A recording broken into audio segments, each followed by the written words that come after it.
அண்மைச் செய்தி.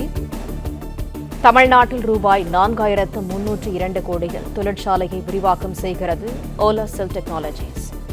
இது தொடர்பான கூடுதல் தகவல்களை தருகிறார் எமது செய்தியாளர் ராஜகுமரன். ராஜகுமரன், வணக்கம். இது தொடர்பான முழு விவரங்கள் என்ன? தமிழகத்தில் மின்வாகன உற்பத்தி உள்ளிட்டவற்றில் முன்னணியில் இருக்கக்கூடிய நிறுவனங்கள் கிருஷ்ணகிரி, தருமபுரி உள்ளிட்ட மாவட்டங்களில் தங்களுடைய நிலையங்களை விரிவுபடுத்துவதற்கான உதவிகளை தமிழக அரசு தொடர்ந்து வழங்கி வருகின்றது.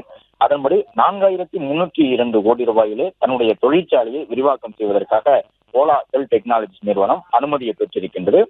போச்சம்பள்ளியில் இருக்கக்கூடிய சிப்காட் தொழில் பூங்காவிலே 106 ஏக்கர் பரப்பளவிலே இந்த விரிவுபடுத்தப்பட்ட 4302 கோடி அளவிலான ஓலாவின் புதிய தொழிற்சாலை அமைய இருக்கின்றது. ஏற்கனவே இந்த ஓலா நிறுவனத்தை பொறுத்தவரை போச்சம்பள்ளி உட்பட அந்த பகுதிகளில் எல்லாம் ஏறக்குறைய ஒரு 998 கோடியில் முதல் கட்ட பணிகளை மேற்கொண்டிருந்தது.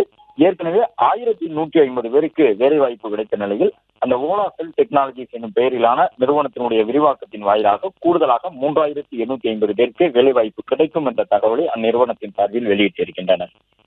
பிளே ஸ்டோர் மற்றும் ஆப் ஸ்டோரில் இருந்து பாலிமர் செயலியை QR கோடு மூலம் பதிவிறக்கம் செய்யுங்கள். செய்திகளை உடனுக்குடன் பெறுங்கள்.